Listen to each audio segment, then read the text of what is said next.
order the 8th meeting of the Senate State and Local Government Committee. Madam Secretary, please call the roll.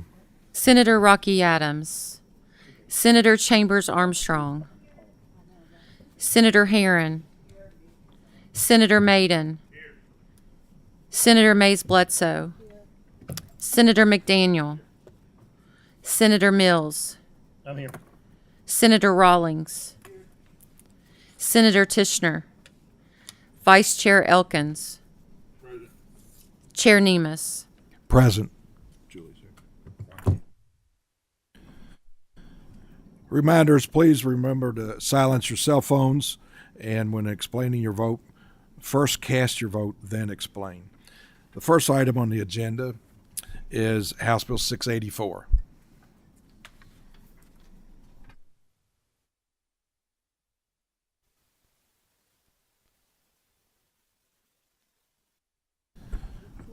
Please introduce yourself and your guest, and you have the floor. I'm Jennifer Decker, State Representative, House District 58. Representative Candy Massaroni from Nelson County, District 50. Jason Denny, Anderson County Clerk and current Treasurer of the Association. Continue. Thank you, Mr. Chairman, and thank you, committee members. When I first ran for State Representative, I pledged to work on ensuring that our state elections are fair and free. In fulfilling that election promise, I have worked to increase both the integrity of our elections and our voter turnout by sponsoring or co-sponsoring an election bill during every regular session since I was elected. 2 years ago, former Secretary of State Trey Grayson, who's with us today, began referring to my bills as continuous improvement bills, and that is what House Bill 684 is. During each interim session, and especially after each general election, I meet with an informal group made up of the Secretary of State and the Deputy Secretary of State and their staff, the Board of Elections, various individual county clerks, the Kentucky County Clerks Association, various state legislators, and various concerned citizens to discuss and start planning for a new continuous improvement bill to address any issues that have come to light for improvement in the efficiency and the integrity of our voter turnout. House Bill 684 was drafted to address areas of concern that came to light during the 2024 election cycle. Section 7 of the bill was contributed by State Representative Massaroni through a committee sub. And at this point, I would be happy to walk through each section of the bill.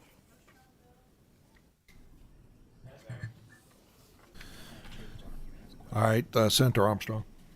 Thank you, Mr. Chair, and thank you for the bill. There's a lot in this bill I really like about making it easier for primary care givers to vote absentee. A lot of really good stuff here.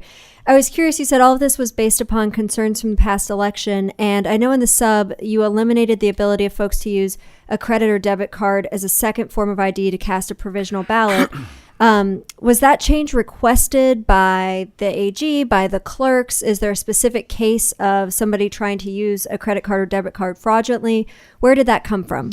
I will defer to State Representative. That is actually my sub, and that came from actually local people that worked elections. We had people coming in with just a credit card or a debit card with no photo ID on it, wanting to use it as a proof of identification. And I'm just really not comfortable allowing financial institutions to determine, if a person is eligible to vote or not with no photo ID. It's just too open to fraud. So that's the reason I submitted that.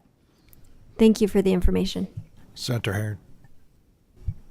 Thank you, Mr. Chair, and thank you all for bringing this bill. And yes, Rep. Decker, I have seen some of your election bills, which most of those I do support. I do have a question. Senator Armstrong asked one of my questions, but the question that I do have is on page 17. Just some clarity. It strikes out the word mail and puts in issue only. Can you just talk about that? Does that mean that person has to go and actually physically pick up that ballot, or will that ballot still be mailed to them? No, that just means it could be handed or it could be mailed. It has to be issued to them. So they could walk in or it could be mailed. Okay, thank you. Thank you. We have a motion and a second on the bill. Any further discussion? Madam Secretary, please call the roll. Senator Rocky Adams. Senator Chambers Armstrong. May I explain my vote, Mr. Chair? Yes, please.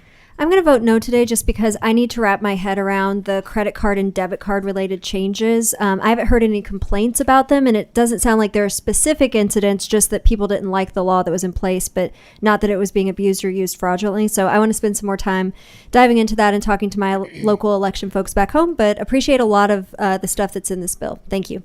Senator Elkins. Senator Herron. Thank you. I'm going to pass today. I do have the same concern about the credit card because that is Are you actually explaining having. Vote. Say what? Are you explaining your vote? I am. Okay. That it does make things a little bit more restrictive. However, there's the other pieces of the bill that I completely support. Thank you. Senator Maiden. Senator Mays Bledsoe. Senator McDaniel. Senator Mills. I vote aye and explain my vote, please. Yes. And I'll take the other side of that issue. I really like the expansion there of the photo ID. I think it gives it more clarity. I think the credit card, debit card is a little vague when somebody shows up to vote, and I like that amendment. Thank you. Senator Rawlings. Senator Tishner. Aye, and I'm going to ditto Senator Mills. Chair Nemus. Were you explaining your vote? Aye.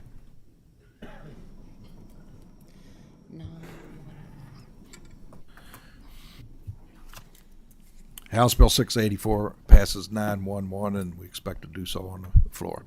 Thank you. Thank you, Mr. Chairman. Our next bill is House Bill 71, Representative Duvall.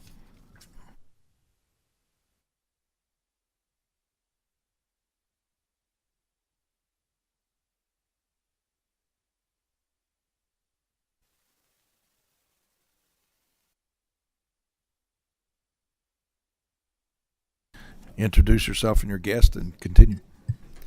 State Representative Robert Duvall, Warren County, District 17. I'm Rebecca Adkins. I'm the Deputy Executive Director of Kentucky Public Pensions Authority. Ryan Barrow, KPPA. You have the floor. Chairman Nevins, Vice Chair Elkins, members of the committee, thank you for the opportunity to present today. House Bill 71 is a reorg measure requested by the Kentucky Public Pension Authority. The measure was vetted by the Public Pension Oversight Board during the past interim. The bill modifies the current structure by establishing an Office of Financial Management and moving the current Chief Financial Officer to an Executive Director level position to oversee the newly created office. This aligns the CFO role to the same organizational structure level as most public and private organizations. This bill does not have an impact on system funding requirements, and within their personnel budget, short-term costs are expected to be minimal and require no additional staffing. Motion. Is there any discussion? Seeing none, we have a motion and a second. Madam Secretary, please call the roll. Senator Rocky Adams. Senator Chambers Armstrong. Senator Elkins. Senator Herron. Aye. Senator Maiden. Senator Mays Bledsoe. Senator McDaniel. Aye. Senator Mills. Aye. Senator Rawlings. Senator Tishner. Chair Nemus. Aye. House Bill 71 passes 11-0-0, so we expect to do so on the floor. Thank you very much. Thank you, committee. Appreciate it. The next item is House Bill 290 by Representative Wilson.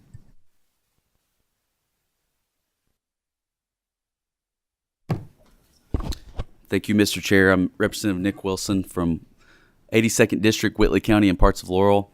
House Bill 290 is a simple bill relating to county law libraries. Currently, the local bars or the local law libraries have funds to purchase materials, and they are not clear that they can use it to buy online legal resources. So this bill would make very clear that they are able to use this money for legal research, computers, internet, related equipment. Are there any questions? Seeing none, Madam Secretary, please call the roll. Senator Rocky Adams, Senator Chambers Armstrong, Senator Elkins, Senator Herron, Aye. Senator Maiden, Senator Mays Bledsoe, Senator McDaniel, Senator Mills, Senator Rawlings, Senator Tishner, Chair Nemes. Aye, and explain my vote. I think this is great for you to come here and say, we have extra money, please let me use it properly instead of asking for money. Yes. So I'm an aye. Thank you, Mr. Chair. That was the only last point I didn't get to make. They're sitting on thousands of dollars, and they're only allowed to buy books with them. Thank you. Thank you. Next thing on the item is House Bill 555 by Representative Freeland.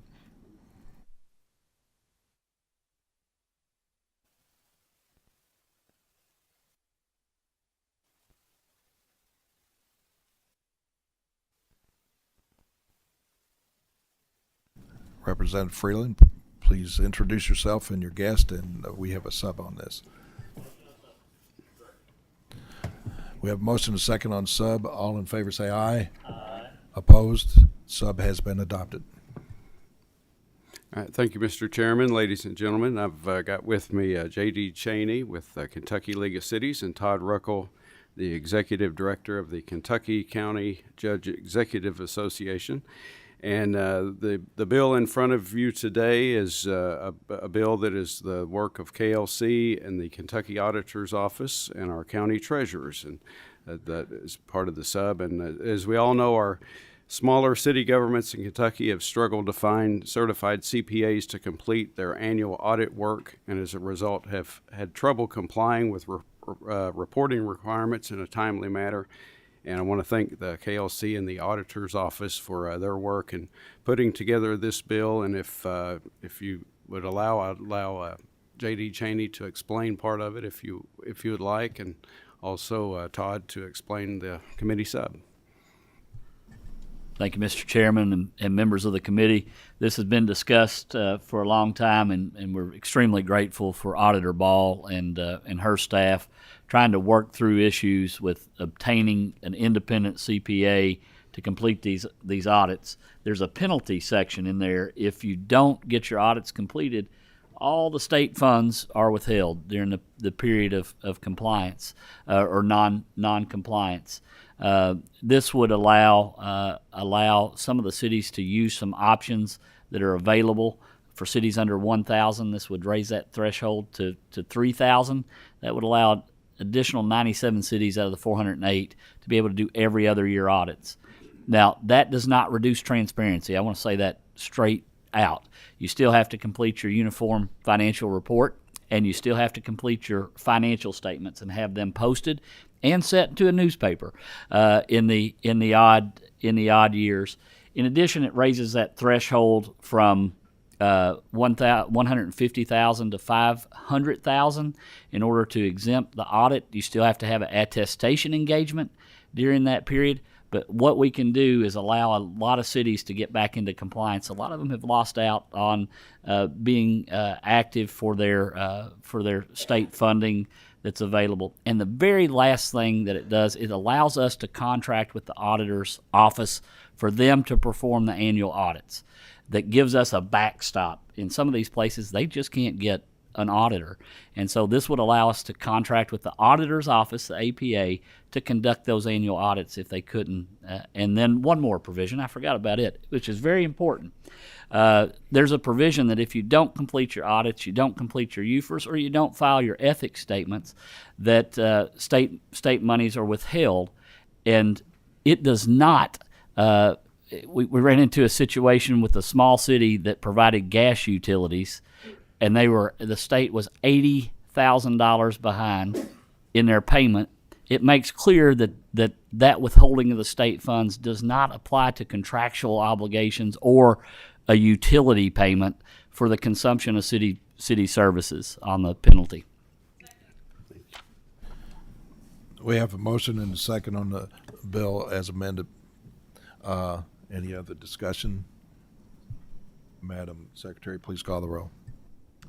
Senator Rocky Adams, Senator Chambers Armstrong, Senator Elkins, Senator Herron, Senator Maiden, Senator Mays Bledsoe, Senator McDaniel. Cast my vote and explain, Mr. Chairman. Yes, please. Mr. Chairman, I'm going to have to explain a no vote. And as much as I understand the operational issues trying to be addressed here, and certainly appreciate them, and I know that everybody at that table has worked hard on addressing them, I still fundamentally have to disagree with my good friend J.D. Cheney that I do feel like this reduces a set of eyes and a set of transparency that I am concerned about. So that's the reason, Mr. Chairman. Senator Mills. Aye. Senator Rawlings, Senator Tishner, Chair Nemus. Aye. House Bill 555, as amended by committee substitute, passes 10 to 1. Is there a motion on the title amendment? Second. All in favor say aye. Aye. Opposed? Title amendment has been adopted. Thank you. Thank you.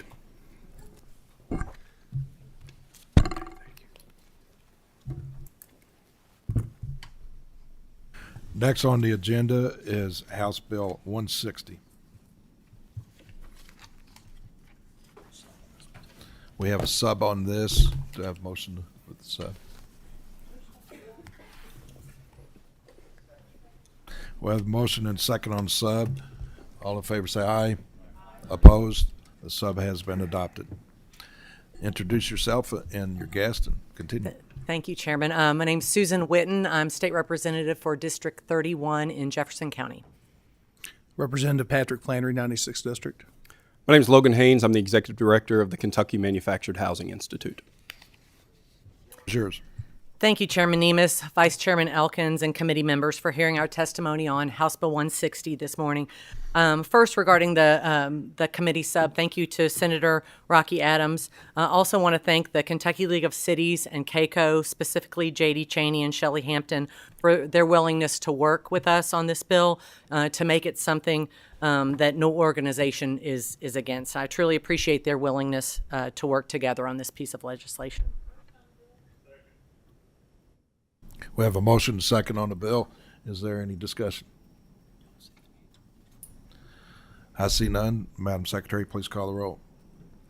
Senator Rocky Adams, Senator Chambers Armstrong. May I explain my yes vote, Mr. Chair? Yes, please.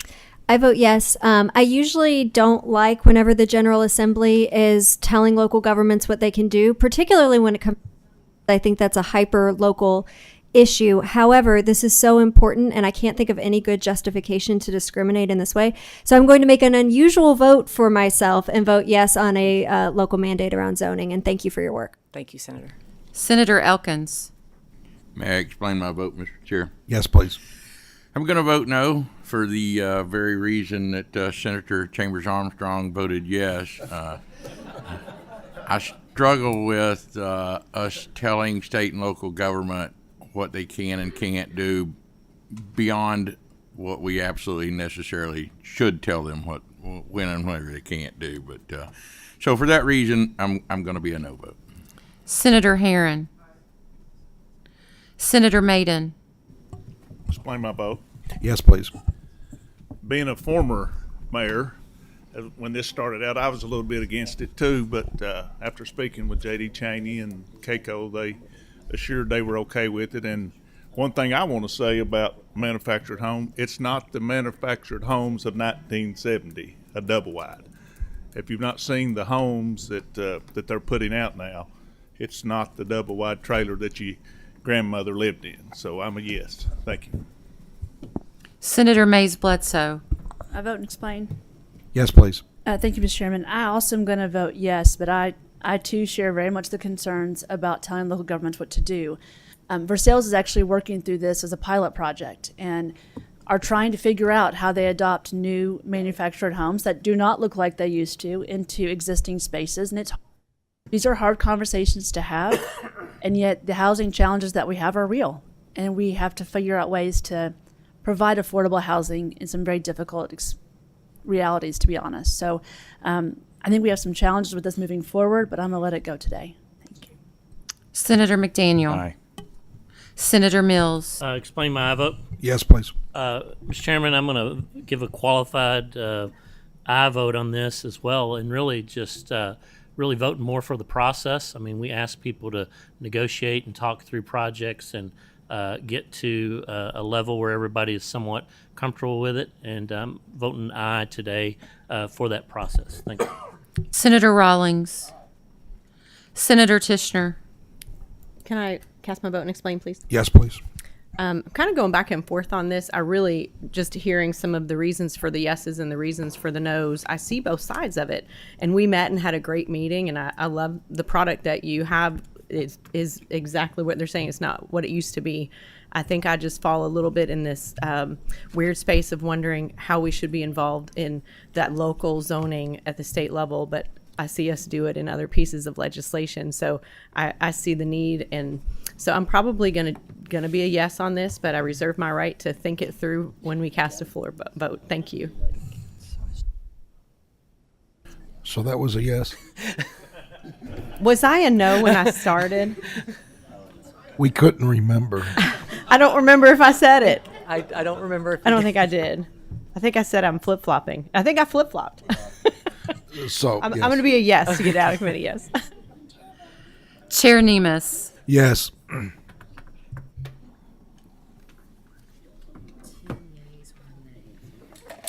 House Bill 160, as amended by the committee substitute, passes 10-1 and have favorable expression on the floor. Thank you. Thank you, Chair. Thank you, committee.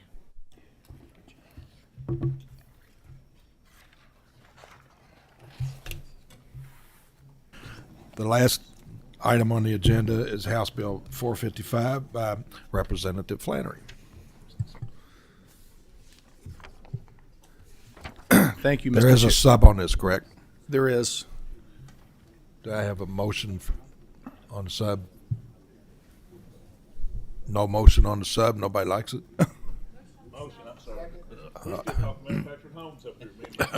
I think they went to sleep in the back bedroom on the manufactured home. I don't know. All in favor of the sub, say aye. Opposed? The sub has been adopted. Well, I'm the only thing that's I guess standing in the way between lunch and maybe a few naps up there. So I'll try to make it quick. There is a committee sub which is before us that makes a few minor changes, but very simply, House Bill 455, as amended by this committee sub, establishes the unit of election investigations and security within the Office of Attorney General.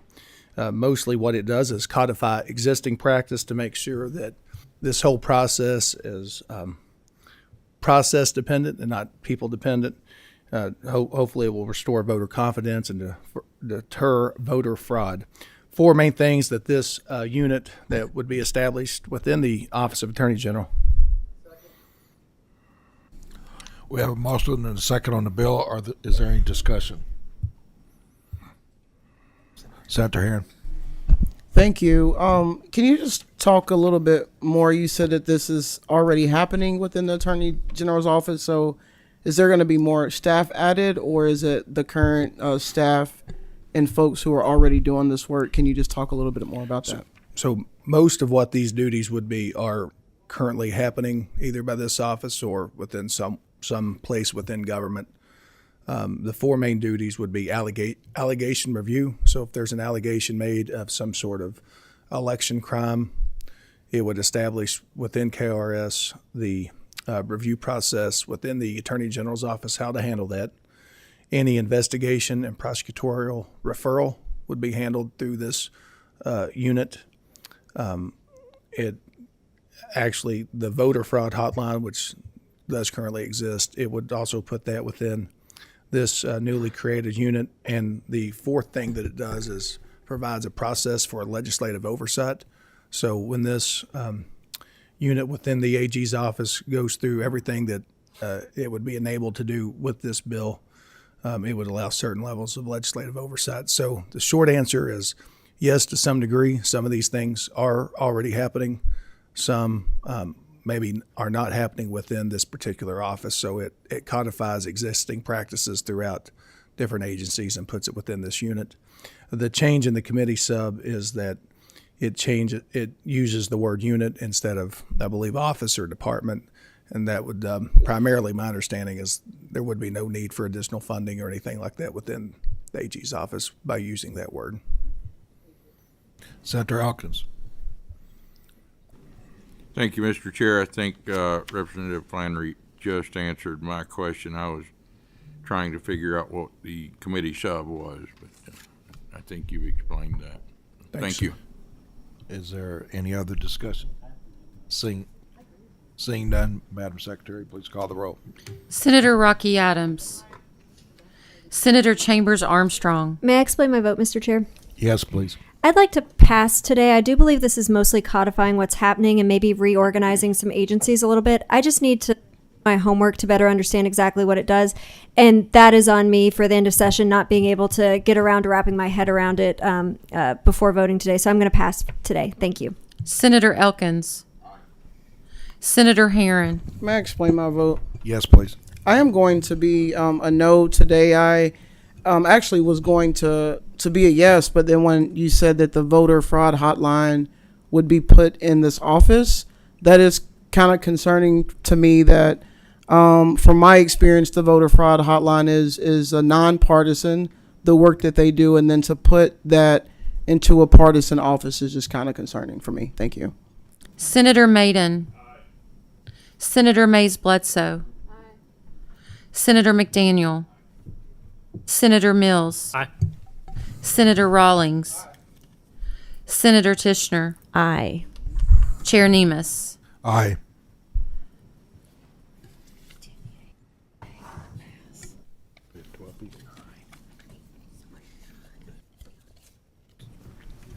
We have 9 yeas, 1 no, and 1 pass.